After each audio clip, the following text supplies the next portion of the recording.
கர்த்தருடைய பரிசுத்த நாமத்திற்கு ஸ்தோத்திரம் உண்டாவதாக. நம்ம ஆதியாகவும் 46வது அதிகாரத்தில் முடிச்சிட்டு இருந்தோம். 46வது அதிகாரத்தில் என்னன்னா, இப்போ தன்னுடைய குமாரன் கூப்பிட்ட உடனே வண்டியெல்லாம் அனுப்பிவிட்டதை பார்த்தோன்னே சந்தோஷப்பட்டு நினைச்சிடறான். இப்போ அந்த வண்டியில் ஏறி நினைச்சிடறாங்க எல்லாரும் போகணும். அதுக்கு முன்னால் கர்த்தருக்கு போய் நினைச்சிடறான். பெயர் சேபாவில் போய் தன்னுடைய தேவனுக்கு தன்னுடைய தேவனுக்கு போய் ஈசாக்குடைய தேவனுக்கு நினைச்சிடறான். பழி செலுத்திட்டு வரான். பழி செலுத்திட்டு வரும்போது கர்த்தர் அவனோட தரிசனமாகி யாக்கோபுன்னு கூப்பிடுதாரு. கூப்பிட்ட உடனே அவன் அடியேன்னு சொல்கிறான். அப்பன்னு சொல்றாரு, நான் உன் தகப்பனுடைய தேவன், நீ எப்தேசு போக என்ன செய்ய வேண்டாம், பயப்பட வேண்டாம், நான் அங்கே உன்னை என்ன செய்வேன், பெரிய ஜாதியை ஆக்குவேன்னு சொல்கிறாரு. உடனே இப்போ என்ன செய்யறான், அதன்படி நீ அங்கே போனேன்னா யோசேப்பு தான் உன்னுடைய நீ மறிக்கும்போது உன் கண்களை என்ன செய்வான் மூடுவான் அப்படின்னு சொல்லி சொல்கிறாரு. அப்படி சொன்னோடனே இப்போ யாக்கோபு என்ன செய்கிறான், பெயர்சேபாவிலேருந்து எகிப்துக்கு போகிறதுக்கு ரெடி ஆகிட்டாப்புல. இப்போ யாக்கோபுடைய குமாரர்கள் 11 பேர் இருக்காங்களா, அந்த 11 யோசேப்பு அங்கே இருக்கிறான். மற்ற இந்த 11 பேர் என்ன செய்கிறாங்க, தன்னுடைய தகப்பனையும் அடுத்தல தன்னுடைய தாய்மார்கள், தன்னுடைய மனைவி, பிள்ளைகள், குமாரத்திகள் எல்லாத்தையும் அழைச்சிட்டு வச்சுற வண்டியில் ஏற்றிட்டு அவங்களுக்கு உண்டான மிருகஜீவர்கள் எல்லாத்தையும் அழைச்சிக்கிட்டு என்ன செய்கிறாங்க, நேரம் இப்போ எகிப்துக்கு போகிறாங்க. எகிப்துக்கு போகிறாங்க. அங்கே எகிப்துக்கு யாரெல்லாம் போனான்னு சொன்னால், யாக்கோபுடைய பிள்ளை, யாக்கோபு என்ற இஸ்ரவேலுடைய பிள்ளைகள், மூத்தவன் பேர் ரூபன், ரூபனுடைய பிள்ளைகள், அடுத்தால சிமியோனுடைய பிள்ளைகள், லேவியினுடைய பிள்ளைகள், யூதாவுடைய பிள்ளைகள். இவங்கெல்லாம் யார், லேயால் பெற்ற குமாரர்கள்னு சொல்லி பார்த்தோம். ரூபன், சிமியோன், லேவி, யூதா, இசக்கார், செபுலோன், இந்த 6 பேரும் தீனால் என்ற ஒரு பெண் 7 பேரும் லேயால் பெற்ற குமாரர்கள். இப்போ இவங்கெல்லாம் மொத்தம் எத்தனை பேருன்னா 33 பேர். அடுத்தால காத்து, ஆசேர் இவர்களுடைய பிள்ளைகள். இவர்கள் யாருன்னா, லாபான் லேயாளுக்கு கொடுத்த வேலைக்காரி, பணிவிடைக்காரி இருக்கல்ல சில்பால், அந்த சில்பாலுக்கு பிறந்தவர்கள் தான் காத்து, ஆசேர். இவர்களுடைய பிள்ளைகள், மனைவி, பிள்ளைகளெல்லாம் சேர்த்து மொத்தம் 16 பேர். அடுத்தால யாக்கோபு ராகேலை கட்டியிருந்தாலும் ராகேல் இறந்து போயிட்ட, வர வழியில் இறந்து போயிட்டான்னு பார்த்தா அவருடைய குமாரன் தானே யோசேப்புன்னு சொல்லி பார்த்தோம். யோசேப்பு, பென்யமீன் சொல்லி பார்த்தோம்ல. இப்போ இவர்கள் மூலமாக பிறந்தவர்கள் யோசேப்புக்கு எகிப்தில் மனாசே, எப்ராயிம் செய்கிறாங்க பிறந்திருக்கிறாங்க. அவங்களது ஓன்பட்டத்து ஆசாரியனாகிய ஆஸ்நாத்தை என்ன செய்கிறாங்க, அது போத்திபிராவின் குமார்த்திக ஆஸ்நாத்தை பார்வோனுக்கு திருமணம் முடிச்சு கொடுத்துருந்தாங்க. அவங்க மூலமாக தான் அவர்கள் மூலமாக எப்ராயிம், மனசே 2 குமாரர்கள் பிறந்திருந்தாங்க. அடுத்தபடியாக பென்யமீனுடைய குமாரர்கள் எல்லாருமே அங்கே அங்கே கானான்லே பிறந்திருக்காங்க. இப்போ இவங்க ராகேல் பெற்ற பிள்ளைகள் யோசேப்பு, பென்யமீன், இவர்களுக்கு பிறந்த பிள்ளைகள் மொத்தம் 16 பேர். மனைவி, பிள்ளைகள் எல்லாம் சேர்த்து மொத்தம் 16 பேர். அடுத்தாலும் தான், நப்தலி இவர்கள் ராகேல் யாக்கோபு கொடுத்த பணியுடையக்காரருடைய பிள்ளைகள். இவர்களுக்கு பெற்ற பிள்ளைகள் மொத்தம் 7 பேர். ஆக மொத்தம் 66 பேர் என்ன செய்கிறாங்க. இப்போ எகிப்தில் இந்த கானான்லேருந்து எகிப்துக்கு போகிறாங்க. யோசேப்போட மனைவி 2 பிள்ளைகள், இவங்க 4 பேர் எகிப்தில் இருக்கிறாங்க. அங்கேருந்து கிளம்பி போனது மொத்தம் 66 பேர். அங்கே அவங்க 4 பேர் இருக்காங்க. அப்போ 66 மொத்தம் 70 பேர் என்ன செய்கிறாங்க. இப்போ இந்த இஸ்ரேல் தேசத்துலேருந்து, எப்ராயிம் தேசத்துலேருந்து அடுத்த என்ன செய்கிறாங்க, எகிப்துக்கு போனவர்கள் மொத்தம் 70 பேர் வச்சுக்கோங்க. இப்போ 70 பேர் என்ன செய்கிறாங்க, எகிப்தில் இருக்கிறாங்க. இப்போ இவங்கெல்லாம் அங்கே போனதை பார்த்து அங்கே இப்போ என்ன செய்கிறாங்க, கோஷா நாட்டுக்கு தான் வர சொல்லி என்ன செய்கிறாங்களே, வண்டியெல்லாம் அனுப்பிவிட்டு தன்னுடைய சகோதரமார்கிட்ட சொல்லி விட்டுருக்குறாங்க. அதன்படி இப்போ என்ன செய்கிறாங்க, யோசேப்பு இல்லை யாக்கோபு என்ற இஸ்ரவேல், அவருடைய மனைவி, பிள்ளைகள், அடுத்தல குமாரருடைய மனைவி, பிள்ளைகள், குமார்த்தி எல்லாரும் சேர்த்துக்கிட்டு என்ன செய்கிறாங்க. இப்போ அங்கே வந்தது கோசேனுக்கு வந்துட்டாங்க. கோசேனுக்கு வந்த உடனே முதலாவது என்ன செய்கிறாங்கன்னா, யூதாவை என்ன செஞ்சுட்டாப்புல, பார்வோன்ட்டு என்ன செய்கிறாங்க, யோசேப்பிட்ட அனுப்பி விடுறாங்க. யோசேப்பிட்ட என்ன செய்கிறாங்க, அனுப்பிவிட்டு இப்படி அப்பா பிள்ளை எல்லாரும் வந்துட்டாங்க, கோசேனுக்கு வந்துட்டாங்கன்னு சொல்லு அப்படின்னு சொல்லி முன்கூட்டியே யூதாட்டை என்ன சொல்லிவிட்டாப்புல, யாக்கோபு சொல்லி விட்டுட்டாரு. அப்படி சொல்லி விட்ட உடனே இப்போ என்ன செய்றாரு, அந்த யாக்கோபு என்ன செய்றாரு, இந்த யூதா என்ன செய்றாரு, நிறைய யோசேப்பிட்ட போயிட்டு எல்லாரும் என்ன செஞ்சாங்க, கானானுக்கு கோசா நாட்டுக்கு வந்துட்டாங்க அப்படின்னு சொல்லி சொல்கிறாங்க. சொன்ன உடனே இப்போ யோசேப்பு என்ன செய்கிறான், தன்னோட ரதத்தை என்ன செய்கிறான், ஆயத்தப்படுத்துகிறான். ரதத்தை ஆயத்தப்படுத்தி ரதத்தின் மேலே ஏறி தன் தகப்பனாய் இஸ்ரவேலை சந்திக்க என்ன செய்கிறான், சந்திக்கிறதுக்கு ஆயத்தப்பட்டு என்ன செய்கிறான், போகிறான். இப்போ அவங்க கோசை நாட்டுக்கு வந்திருக்காங்க. யோசேப்பு என்ன செய்கிறான், கோசை நாட்டுக்கு வந்துட்டான். கோசை நாட்டுக்கு வந்து இப்போ என்ன செய்கிறான், தன்னோட தகப்பனை கண்டு அவனை கழுத்தை கட்டி கொண்டு வெகு நேரம் என்ன செய்கிறான், விடாதபடிக்கு அழுறான். ஏன்னா பல வருஷம் ஆயிற்று. அப்போ அவனை தாய் இல்லாமல் அம்மா வர்ற வழியில் இறந்து போயிட்டாங்கிறதுனால இப்போ என்ன செய்கிறாங்க, அவங்க பெற்ற பிள்ளைகளுக்குனால அவன் ரொம்ப பாசமாக வச்சுருந்தார். இந்த யோசேப்பை தான் என்ன செஞ்சாங்க, இவங்க குழியில் போட்டு விற்று எடுத்துனோன்னே பல வருஷமாக யோசேப்பை காணாதபடிக்கு செல்லமாக வளர்த்த பிள்ளை காணாதனால ஏங்கி தவிச்சு கொண்டு இருந்தார். ஆனால் இப்போ அவரை கண்ட உடனே பல மணி நேரங்கள் நினைச்சுறாங்க, கட்டி பிடிச்சி நினச்சிக்க அவர் ஒருக்கர் நினைச்சுறாங்க, அழுதுறாங்க. அழுது முடிச்சுட்டு இப்போ அழுது முடிச்ச பிறகு இப்போ இஸ்ரவேல் என்ற யாக்கோபு என்ன செய்றா, யோசேப்பை பார்த்து சொல்கிறா, நீ உயிரோடு இருக்கிறாயே, நான் உன் முகத்தை நான் கண்டேன், எனக்கு இது போதும், இனி எனக்கு மரணம் வந்தாலும் வரட்டும், நான் உன்னை உயிரோட நினச்சிருந்துட்டேன், நான் பார்த்துட்டேன் அப்படின்னு சொல்லி யாக்கோபு என்ற இஸ்ரவேல் யோசேப்பை பார்த்து சொல்கிறார். சொல்லிட்டு பின்பு யோசேப்பு சொல்கிறாரு. சொல்லி முடித்தோடனே இப்போ யோசேப்பு தன்னுடைய சகோதரர்களை பார்த்து சொல்கிறா, சகோதரையும் தன்னுடைய குடும்பத்தாரை நோக்கி சொல்லலாம், நான் பார்வோன் இடத்துக்கு போகிறேன், போய் கானான் தேசத்துலேருந்து என்னுடைய சகோதரரும் என் தகப்பன் குடும்பத்தாரும் என்னிடத்துல வந்திருக்கிறாங்கன்னு சொல்லி நான் சொல்லுவேன். நான் சொல்லும்போது அவங்க உங்களோட தொழில் என்னன்னு சொல்லி கேட்பாங்க. கேட்டால் நீங்கள் சொல்லுங்கள், எங்களுடைய தொழில் மேய்ப்பர்கள், நாங்கள் மேய்ப்பர்கள், நாங்கள் ஆடு மாடு மேய்க்கிறது எங்கள் தொழில் அப்படின்னு சொல்லி நீங்கள் என்ன செய்யுங்க சொல்லுங்கள். அடுத்தபடியாக நாங்கள் எங்களை ஆடு மாடு முதற்கொண்டு எல்லாவற்றையும் நாங்கள் என்ன செஞ்சுட்டோம், கோசை நாட்டுக்கு எல்லாமே நாங்கள் கொண்டுட்டு வந்துட்டோன்னு சொல்லி சொல்லுங்கள் அப்படின்னு சொல்லி கேட்குறாப்புல. அப்போ பார்வோன் உங்களை அழைத்து உங்களை தொழில் என்ன சொல்லின்னு கேட்டால் நாங்கள் என்ன செய்கிறோம், நாங்கள் கோசை நாட்டில் நாங்கள் இருக்கிறோம், அங்கே எங்களுக்கு ஆடு மாடுகளுக்கு சரியான இடங்கள் இருக்குது, நாங்கள் சிறு வயதிலிருந்து நாங்கள் மேய்ப்பர்கள் தான், நாங்கள் ஆடு மாடுகளை மேய்க்கிறவர்கள் தான், அதனால் நாங்கள் என்ன செய்கிறோம், எங்கள் பிதாக்களை போல் நாங்கள் மேய்ப்பர்களாக இருக்கிறோன்னு சொல்லுங்கள். ஆனால் மேய்ப்பர்கள் எகிப்திற்கு அருவருப்பானவர்கள், மேய்ப்பர்கள் எகிப்திற்கு அருவருப்பானவர்களாம். அதனால் நீங்கள் என்ன செய்யுங்க, நம்ம தொழிலை உண்மையை சொல்கிறார். நம்முடைய தொழில் என்னது, ஆடு மேய்க்கிற தொழில் தானே. அதனால் நாங்கள் என்ன செய்யுங்க, நாங்கள் சிறு வயது முதலே என்ன செய்கிறோம், எங்கள் பிதாக்கள் முதற்கொண்டு நாங்கள் இதை தான் செஞ்சு கொண்டு வரேன்னு சொல்லி நீங்கள் சொல்லுங்கள் அப்படின்னு சொல்லி பார்வோன் என்ன செய்கிறார், யோசேப்பு என்ன செய்கிறார், தன்னுடைய சகோதரர்களை பார்த்து சொல்கிறான். இப்போ தகப்பன் குடும்பத்தெல்லாம் பார்த்தாச்சு, எல்லாத்தையும் கட்டிப்பிடிச்சி அழுதுட்டான். அழுது முடிச்சுட்டு இப்போ சந்தோஷமாக என்ன செய்கிறான், பார்வோனை பார்க்கணும். அதனால் இப்போ யோசேப்பு என்ன செய்கிறான், நேரே பார்வோனிடத்துக்கு போகிறான். பார்வோனிடத்தில் போய் என்ன செய்கிறார், 47வது அதிகாரம். பார்வோனிடத்தில் போய் என்ன செய்கிறான், என் தகப்பனும் என் சகோதரரும் தங்கள் ஆடு மாடுகளோடும் தங்களுக்கு உண்டான எல்லாவற்றோட கூட கானான் தேசத்துக்கு வந்துட்டாங்க. என் தகப்பன் என் சகோதரர்கள் அவங்க மனைவி பிள்ளைகள் மற்ற ஆடு மாடு மற்றும் அவங்களுக்கு கொண்ட பொருட்கள் எல்லாற்றோடு சேர்ந்து அவங்க என்ன செஞ்சுட்டாங்க, கானான் தேசத்துலேருந்து எகிப்துக்கு வந்துட்டாங்க. இப்போ இங்கே கோசை நாட்டில் இருக்கிறாங்க அப்படின்னு சொல்லி யோசேப்பு என்ன செய்கிறான் சொல்கிறான். ஆனால் இவன் என்ன செய்கிறான்னா, தன்னோட சகோதரரை 5 பேரை அழைச்சிட்டு போனான் பார்வோன்கிட்ட. தன்னோட அப்பாவெல்லாம் இப்போ முதல்ல அழைச்சிட்டு போகல, மொத்தம் 5 சகோதரர்கள், 11 சகோதரர் உண்டுல, 11 சகோதரர்லாம் 5. ஏன்னா எல்லாரும் தான் பார்வோன் இப்போ பார்த்துட்டார்ல, அங்கே யோசேப்பு இதெல்லாம் தன்னுடைய சகோதரர்கள்னு சொல்லி அழும்போது பார்வோன் தான் மற்ற 11 சகோதரர்களையும் பார்த்துட்டார்ல. அதனால் இப்போ என்ன செய்கிறாரு, இப்போ அவங்க கோசை நாட்டுக்கு வந்துட்டோம் அப்படின்னு சொல்கிறதுக்காக என்ன செய்கிறாருன்னா, இப்போ 5 சகோதரர்களை மாத்திரம் என்ன செய்கிறான், பார்வோனுக்கு முன்பாக அழைத்து கொண்டு போய் நிறுத்துறோன்னே பார்வோன் நீங்கள் சொன்னபடி உங்களுடைய தொழில் என்ன அப்படின்னு சொல்லி கேட்குறப்ப யோசேப்போட சகோதரரை பார்த்து உங்களோட தொழில் என்னன்னு சொல்லி கேட்குறாங்க. அதுக்கு அவங்க சொல்கிறாங்க, உமது அடியராய் நாங்களும் எங்கள் பிதாக்களும் மந்தை மேய்க்கிறவர்கள் என்று பார்வோனிடத்தில் என்ன செய்கிறாங்க, யோசேப்பு சொல்லிக் கொடுத்தபடி என்ன செய்கிறாங்க சொல்கிறாங்க. யோசேப்பு சொல்லிக் கொடுத்தபடி நாங்கள் மந்தை மேய்க்கிறவர்கள் சொல்லி சொல்கிறாங்க, நாங்கள் கானான் தேசத்துலேருந்து வந்தோம், எங்களுக்கு அங்கே பஞ்ச கொடிதான் இருக்கிறதுனால எங்களை ஆடுகளுக்கு வேண்டிய மேய்ச்சல் அங்கே என்ன கிடைக்கல, அதனால் நாங்கள் இந்த தேசத்துலேருந்து நாங்கள் தங்க வந்தோம், முதல் அடியார்களாகி நாங்கள் கோசை நாட்டில் நாங்கள் என்ன செய்கிறோம், குடியிருக்கிறதுக்கு எங்களுக்கு நீங்கள் தயவு செய்யணும் அப்படின்னு சொல்லி பார்வோன்ட்டு எடுத்துறாங்க. யோசேப்பு சொல்லி கொடுத்தபடி தன்னுடைய 5 சகோதரர்களும் பார்வோன்ட்டு சொல்கிறாங்க.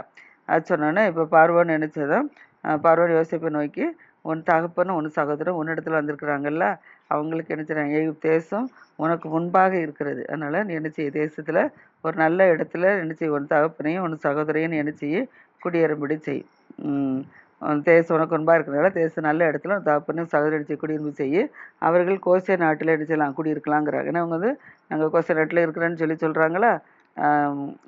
ஏற்கனவே யோசேப்பும் கோசை நாட்டுக்கு சொல்லி பார்வோனும் கோசை நாட்டு சொல்லி இப்போ இவங்களும் கோசை நாட்டை கேட்க, அதனால பார்வோன்னு சொல்லிட்டாரு இவங்க கோசை நாட்டில் இருக்கலாம் அப்படின்னு சொல்லிட்டாரு. அப்படி சொன்ன உடனே சொல்லிட்டு அது சொல்கிறாரு,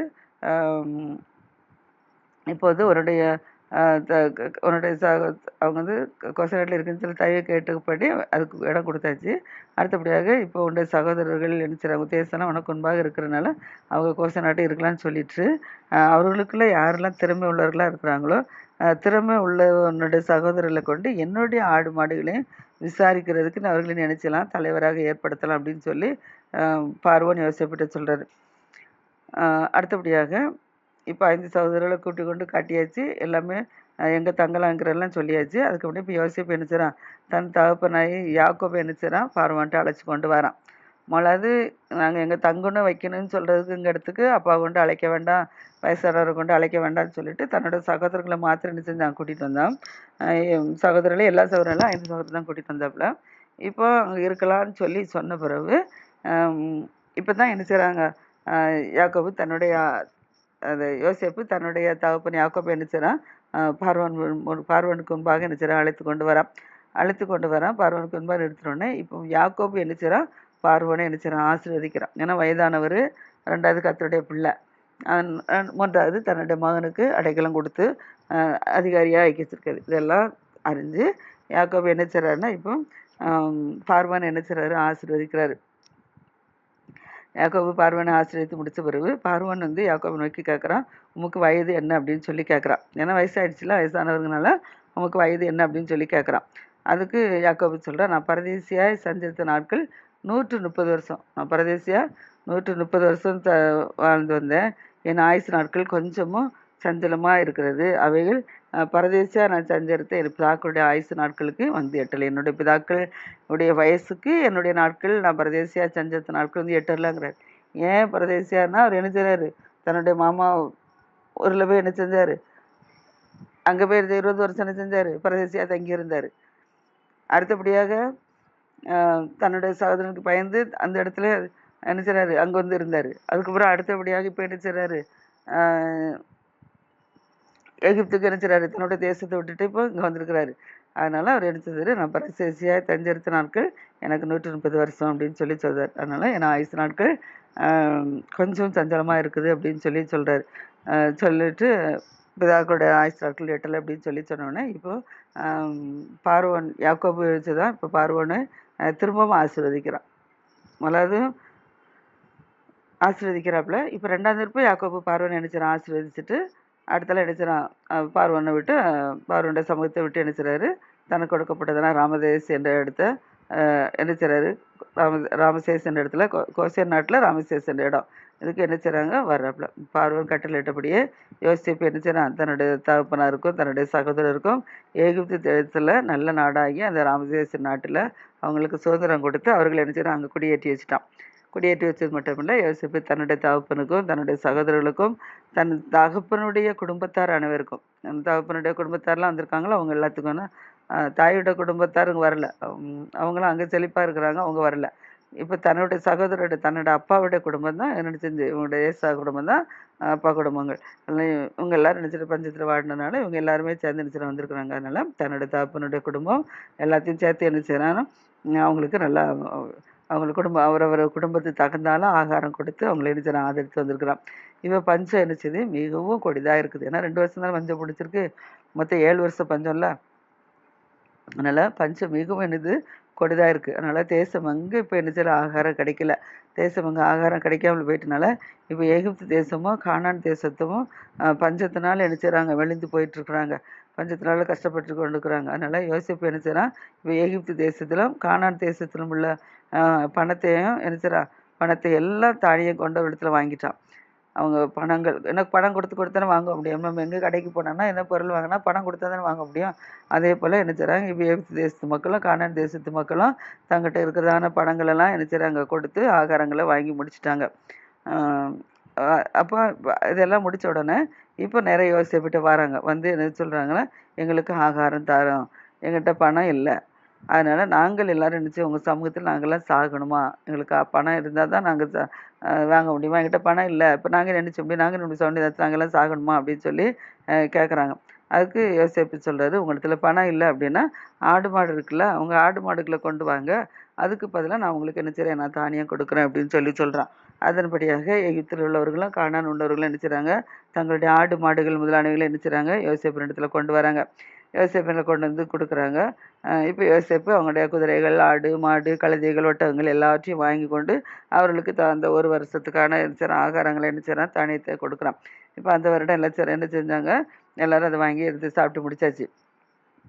மறு வருஷத்துல என்ன செய்றாங்கன்னா, அந்த வருஷம் முடிஞ்ச பிறகு மறு வருஷத்துல இப்ப அவங்களுக்கு பணமும் இல்ல, ஆடு மாடும் இல்ல, மிருகஜீவன் எதுவுமே இல்ல. இப்ப நேரா என்ன செய்றாங்க, யோசேப்புட்ட போறாங்க. யோசேப்புட்ட போய் சொல்றாங்க, என்கிட்ட வந்து என்ன செய்யுது, எங்க நிலமும் நாங்களும் தான் இருக்குமே தவிர மற்ற எதுவுமே என்கிட்ட இல்ல.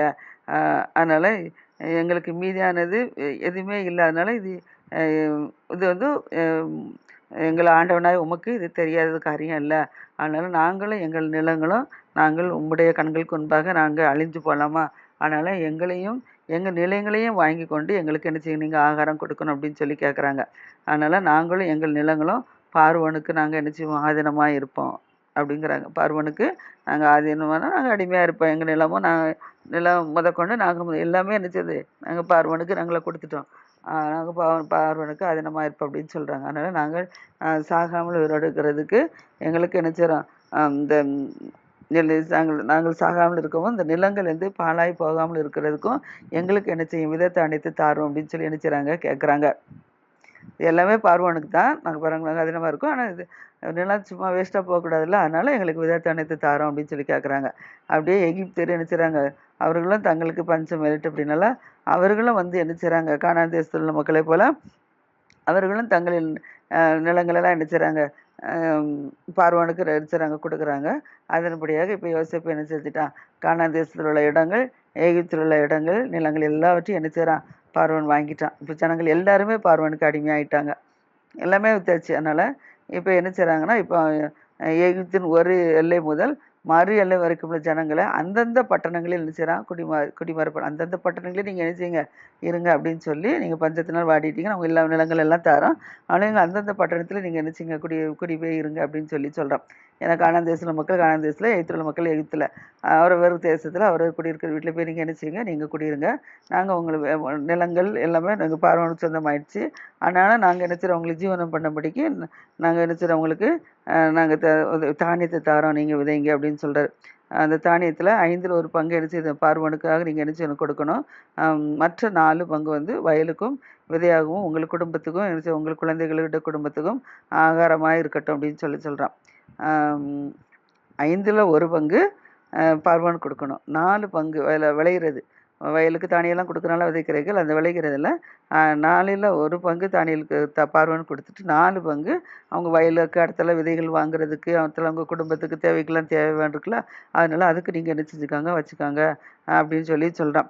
அப்படி சொல்லிட்டு நீ அப்போ உடனே அவங்க சொல்றாங்க, நீங்க வந்து எங்கள் பிராணனை காப்பாற்றிட்டு, எங்க உயிரை என்ன செஞ்சுட்டு காப்பாற்றினீர், எங்களுடைய ஆண்டவருடைய கண்களில் எங்களுக்கு என்ன செய்யுது, தயை கிடைக்க வேண்டும். நாங்களும் என்ன செய்தோம், பார்வோனுக்கு அடிமையா இருக்கிறோம். உடைய கண்களே எங்களுக்கு தயை கிடைக்கட்டும். நாங்க பார்வோனுக்கு நாங்க என்ன செய்தோம், அடிமையா இருக்கிறோம் அப்படின்னு சொல்றாங்க. இப்ப அதன்படியாக 5ல் 1 பார்வோனுக்கு வந்து சேருவாரும் அப்படின்னு சொல்லி வச்சிருக்காங்க. 5ல் 1 பார்வோனுக்கு சேருவாருன்னு சொல்லியிருக்காங்க. அதன்படி யோசேப்பு இட்ட கட்டளைப்படி எகிப்து தேசத்துல இந்நாள் வரைக்கும் என்ன செய்தான், நடந்து வருதாம். அடுத்தல ஆசாரிய நிலம் மாத்திரம் என்ன செய்யுது, பார்வோனுடைய சேராதபடிக்கு நீங்களா இருந்துச்சான். காரணம் என்ன அப்படின்னா, இஸ்ரவேலர்கள் எகிப்து தேசத்துல இல்ல, கோசே நாட்டுல என்ன செய்றாங்க, குடியிருக்கிறாங்க. அங்க அவங்க என்ன செய்றாங்க, நிலங்களை கையாட்சி செய்து மிகவும் பலுகி பெருகிட்டு இருக்காங்க. இஸ்ரவேலர்கள் கோசே நாட்டுல மிகவும் பலுகி பெருகிட்டு இருக்காங்க.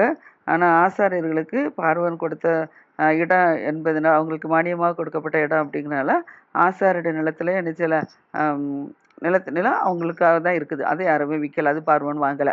ஆசாரியர் அது அது பார்வோனே ஆசிரியர்களுக்கு கொடுத்தது. அதனால என்ன செய்றான், பார்வோன் என்ன செய்றான், அந்த இடத்த வந்து வாங்கல, அது ஆசாரியர்களுக்கு கொடுத்துட்டான்.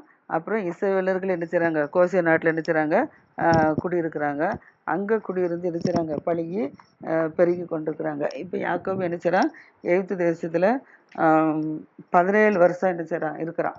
கானானை விட்டு எகிப்துக்கு வந்து 17 வருஷங்கள் ஆயிற்று. அந்த 17 வருஷமாக யாக்கோப் என்ன செய்கிறான், இப்போ கோசே நாட்டில் இருக்கிறாப்புல எகிப்தில். அங்கே இருக்கும்போது இப்போ யாக்கோபுடைய ஆயுசு நாட்கள் 147 வருஷம் ஆயிடுச்சு. 147 வருஷம் ஆயிருக்கிறது. இப்போ இஸ்ரேல் அவனு மரணமடைய வேண்டிய காலங்கள் சமீபமாயிடுச்சு. மரணமடைய வேண்டிய காலங்கள் நெருங்கினதுனால அவன் தன்னுடைய குமாரனாகிய யோசேப்பை என்ன வரவழைக்கிறான். யோசேப்பு வரவழைச்சு அவன் நோக்கி, என்மேல் உனக்கு தயவு உண்டானால் உன் கையை நினைச்சு என் தொடையின் கீழே நீ வையி, என்மேல் நீ பட்சமும் உண்மையுள்ளவனாக இரு அப்படின்னு சொல்கிறார். எதற்கு அப்படின்னா, நீ என் மேல் தயவு வச்சுருந்து என் மேல் பட்சமாக இருந்தால் நான் மறித்து போனால் என்னை எகிப்தில் என்ன செய்யாத, நீ அடக்கம் பண்ணாத. என்னை வந்து என்ன செய்ய கானான் தேசத்தில் என்னுடைய பிதாக்கள் இருக்கிற இடத்துல கொண்டு என்ன செய்ய என்னை அடக்கம் பண்ணணும் அப்படிங்கிறதுக்காக வேண்டி தான் என்ன செய்கிறாரு, அவன்கிட்ட ஆணை எடுக்கிறதுக்காக வேண்டி நீ என்ன செய்யும், உன் கையை என் தொடையின் மேல் வை அப்படின்னு சொல்லி என்ன செய்கிறான் சொல்கிறான். அதான் ஆணை இடுறதுக்கு அப்படி சொல்கிறாரு. அதனால் நான் வந்து என்ன செய்யணும், என் பிதாக்கள் இடத்துல தான் நான் என்ன நான் படுத்துக்கொள்ளணும். அதனால் என்னை எகிப்திலேருந்து என்னை அங்கே கொண்டு போயிரு, எகிப்தில் என்னை அடக்கம் பண்ணிடாத அப்படின்னு சொல்லி சொல்கிறார். உடனே யோசேப்பு என்ன சொல்கிறான், சரி உம்முடைய சொற்படி நான் செய்வேன், உண்மை நினைச்சிறேன், எகிப்துக்குள்ள அடக்கம் பண்ணாதபடிக்கு நான் கானான் தேசத்தில் கொண்டு நான் நினைச்சிறேன் உண்மை அடக்கம் பண்ணுறேன் அப்படின்னு சொல்கிறான். அடுத்தபடியாக யாக்கோபு சொல்கிறாரு, அப்போ நீ எனக்கு என்ன செஞ்சிரு, எனக்கு ஆணையிட்டு கொடு அப்படிங்கிறாப்புல. அதன்படி இப்போ யாக்கோபு என்ன செய்கிறான், ஆணையிட்டு கொடுக்குறான். அப்பொழுது இஸ்ரவேல் என்ன செய்கிறான், தன் தலைமாட்டில் சாய்ந்து கர்த்தரை என்ன செய்கிறான், தொழுது கொள்கிறான். ஏன்னா இஸ்ரவேல் என்ற யாக்கோபு என்ன செய்கிற தலைமாட்டில் கட்டில் தான் படுத்திருக்க, வயது ரொம்ப முதிர்ச்சி அடைஞ்சிட்டார்ல, அதனால் கட்டில் அடிச்சிட படிச்சிருக்கிறாரு. இப்போ என்னை இங்கே அடக்கமுடா கொண்டு போன்னு சொன்னோன்னே யோசிப்பு அதுக்கு சம்மதிச்சதுனால அவன் என்ன செய்றான்னா, இப்போ படுத்திருக்க கட்டிலேருந்து என்ன செய்றான், அந்த படுத்திருக்க தலைமாட்டு ஏன்னா அப்படி படுத்திருக்கிறாரு, அந்த தலைமாட்டில் எலும்பி என்ன செய்கிறாங்க, அப்படியே கர்த்தர் அந்த இடத்துல என்ன செய்கிறான், தொழுது கொள்கிறான். ஏன்னா அப்புறம் இசாக்கு யாக்கோபு நம்ம பார்த்துருக்கோம், எங்கேனாலும் என்ன செய்வாங்க, கர்த்தரை தொழுது கொண்டு இருக்கிறது அவங்க வேலை. பள்ளிக்கூடம் கட்டி தொழுது கொள்வாங்க. ஆனால் இப்பொழுது பள்ளிக்கூடம் கட்டவுக்கு போக முடியாது, வயசாகிடுச்சினோடனே நினச்சிடான், தன் படுத்துக்க கட்டிலேருந்து நினச்சிடான் கர்த்தரை நினச்சிடான், கர்த்தர் நாமத்தை நினச்சிடான் தொழுது கொள்கிறான். விதமாக கர்த்தர் நினச்சிடார், அவனை ஆசிரியக்கிறார். கர்த்தர் தாமே இதை ஆசிரியப்பராகாமே.